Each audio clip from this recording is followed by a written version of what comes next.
Hey guys, welcome back to Medical Coding with Blue. Today's episode is all about the CCA or the CCS, which medical coding certification to get. If you are brand new to my channel, welcome. I am Blue, I'm a medical coder. Okay guys, now, a lot of people ask me, well, my program says that I can sit for the CCA, but I see that there are no restrictions or no requirements anymore for the CCS. Which one should I sit for? Do you think I can pass the CCS? Here's the thing. You have to know and understand the difference between the two credentials. The CCA is the Certified Coding Associate credential offered with the American Health Information Management Association. The CCS is the Mastery Certified Coding Specialist credential also offered with the American Health Information Management Association. Now, when you think in terms of which one is better, I will always say that the CCS is the gold standard of medical coding credentials, only because this is the mastery of the inpatient and outpatient coding. Now, the difference between the two medical coding certification exams.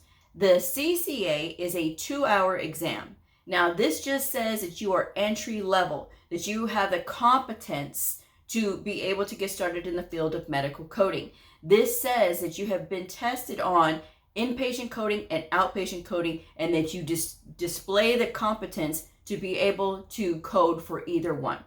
Now, typically, somebody who has a CCA can apply anywhere, right? You can apply for inpatient positions or you can apply for outpatient positions.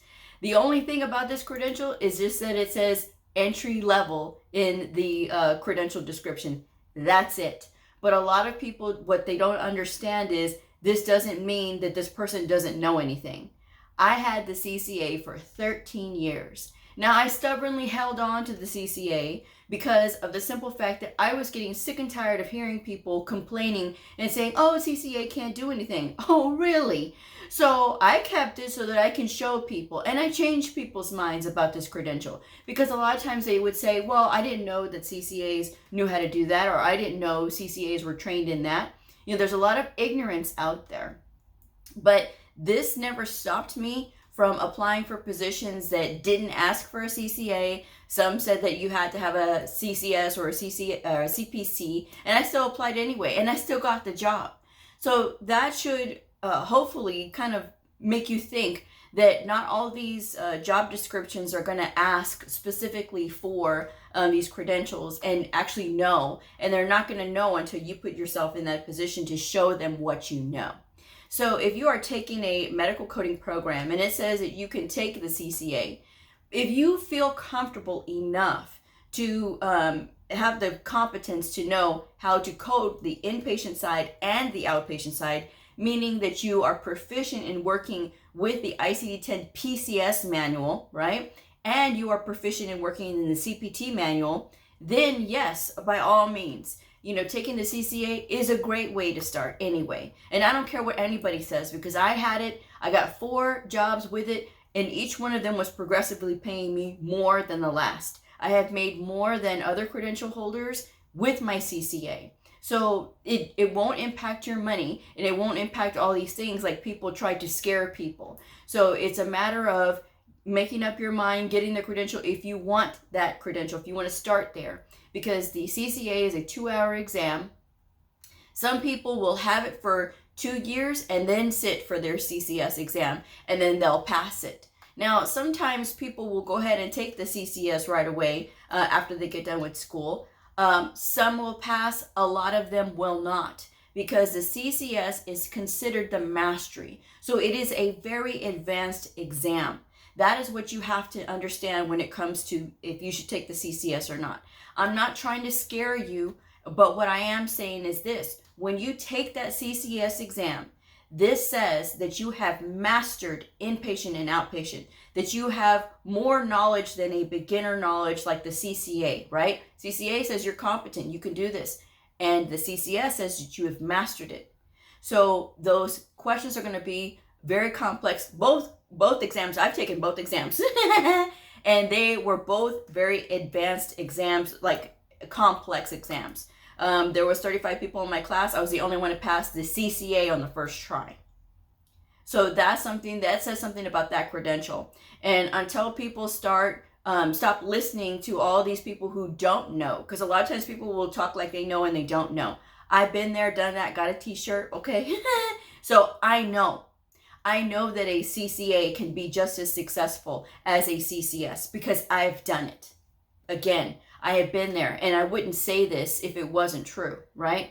So the thing is, if you decide to go with the CCA first, study for a couple of more years, get your job, get going, and then sit for the CCS, you're setting yourself up for a better chance to pass on the first try. However, if you want to say, well, Blue, no, I think I have a really good grasp of inpatient coding and outpatient coding. I got a really good grasp of the rules. I got a really good grasp of all this other stuff that I have to know, the legal side, the regulatory side. I think I can go ahead and sit for the CCS. Then you better be prepared. You have to read fast. Not that the people who take the CCA don't have to read fast, because yes, they do. They got a lot of questions in 2 hours. The CCS, you have all these questions that you have to do in this range of questions, and you get 4 hours to do this. But I want to kind of give you guys an idea, okay, of the complexity of this exam. Last year was the year that I took the CCSP, which is a Certified Coding Specialist Physician Base. This is the mastery of the outpatient setting only, okay? And then I took the CCS and I passed it as well. Now, I took the CCSP first, right? Because I wanted to go ahead and put my CCA to bed, and I wanted to go ahead and just move on from it because it was time. But because I've had 13 years of experience at that time, coding in the outpatient setting, I got finished with a 4-hour exam with an hour and 10 minutes, hour and 20 minutes to spare. Okay, that's how quickly I got through the CCSP, and I passed it the first try. When I went to take the CCS exam, I had 4 hours to take that exam. I had 8 minutes left on the clock. I am a veteran medical coder who had 8 minutes left on the clock. That is how advanced this exam is. That it took me, that I'm a veteran medical coder, that I had 8 minutes left on the clock because of the complexity of that exam as it is. Not that the CCSP isn't a complex exam. It is, but what set me apart and what helped me on that exam was that I had 13 years of experience already. So that was like second nature to me. Now, that CCS exam covering the inpatient side as well, I don't have hands-on work experience with ICD-10 PCS.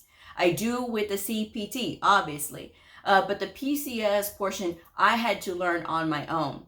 Now, when I passed that CCSP, I passed it in March. I took the CCS in November, so I had all that time minus a month, because it was about October that I stopped studying. Because I said, well, if I'm going to be ready, I'm ready now. So I took all the way from that time, the end of March, so between April and October, to study for that exam. So, and I was really concentrating on the inpatient side because that was where I knew I needed to have study time and practice time. So, and I was still able to pass on the first try. But again, I'm a veteran medical coder who knows how to study and who knows what I'm looking at when I'm reading these things. And it's very important that if you're going to make this step, if you're going to bypass the CCA, because maybe you've heard all these things and, you know, maybe you're scared and you think that you should go ahead and, you know, go for the CCS, because a lot of employers do ask for the CCS because it is considered advanced. And if they're going to ask for something, they're going to ask for the candidate who has the most diverse experience or the most diverse knowledge.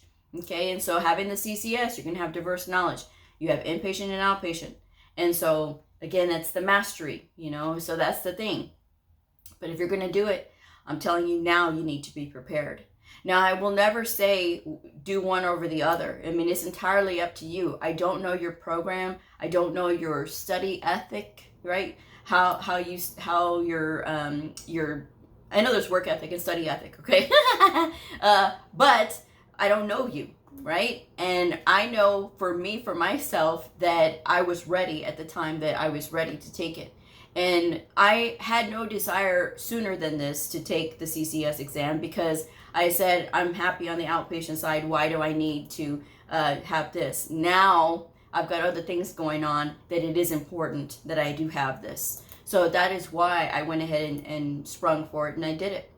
But if you're going to do that, just know that you've got to be on these books, and you have to know these books forward and backwards, because time flies just like that in that exam. That 4 hours, that's like, it's warp speed. Because trust me, when I was just like, I was trying to get through all of the questions, and I completed all the questions. Again, only having 8 minutes left on that clock.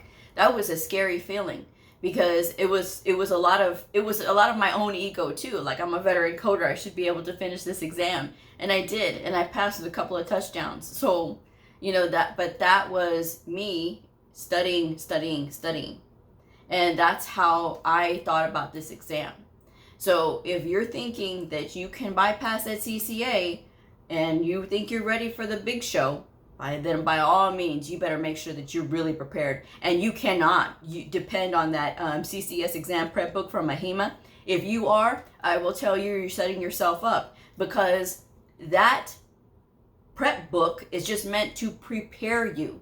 Those questions are not on that exam. Do you know how many people will write me furious that none of those questions were on the exam? Because they're not supposed to be on the exam. That book is meant to prepare you.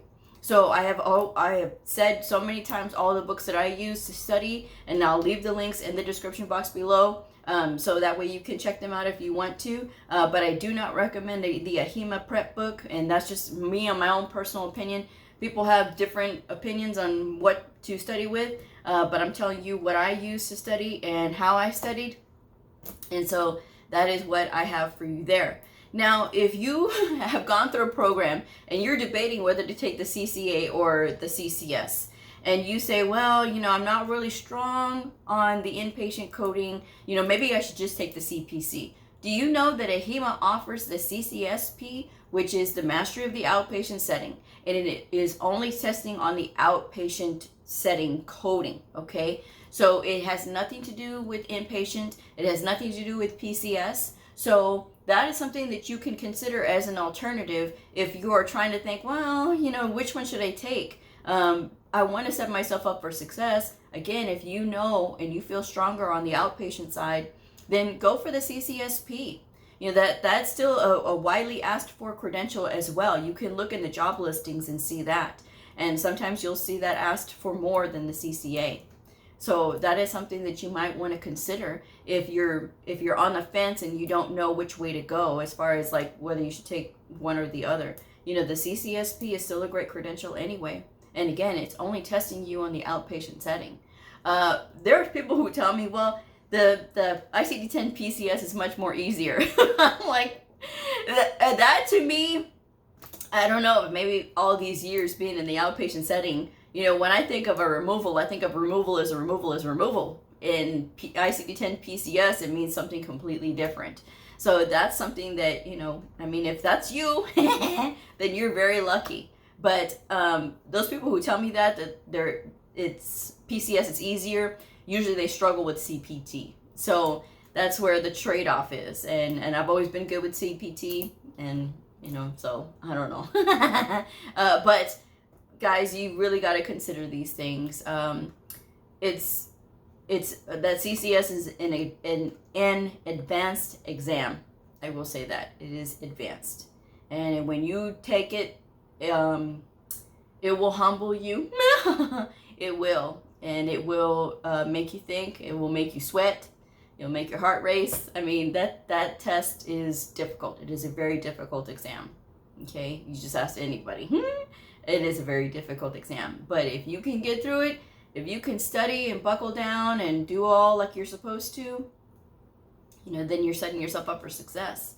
But I would just say that if you want to start with the CCA, there's nothing wrong with it. You can still get a good job with it. I did. Again, I got 4 really good jobs with it, and I didn't let anything stop me. It's only because I'm trying to do other things that I had to, you know, put it to bed. That's me and my journey. Everybody's journey is different.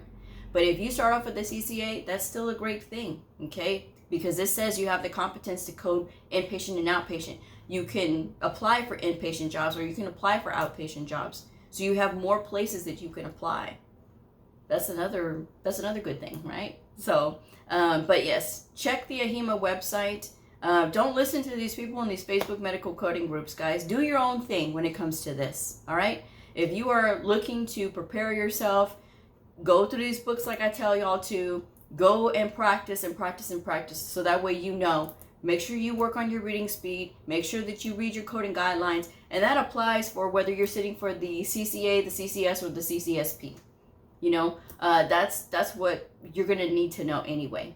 Every good medical coder will know their coding guidelines forwards and backwards, and not memorizing them, but reading them so much and so frequently that you will have a very good understanding of them. Okay, because it's all about understanding. It's not about memorization, because these guidelines do get updated.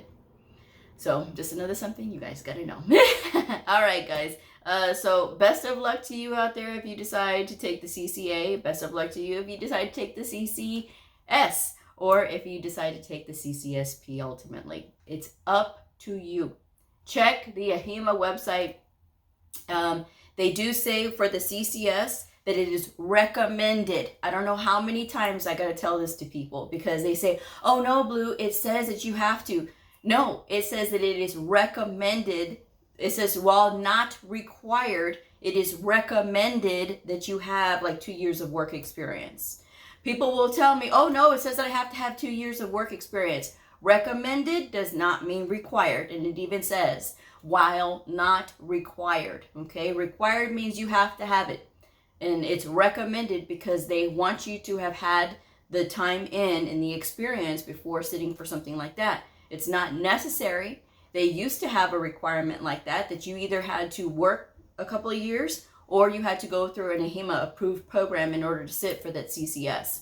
But now they've since lifted it. And so they said, okay, if you think that you can pass it, then by all means. But, you know, it really is up to you. So I'm going to wrap this one up. Thank you guys so much for joining me. If this video was helpful for you, like, subscribe, and share, and I'll see y'all again. Bye.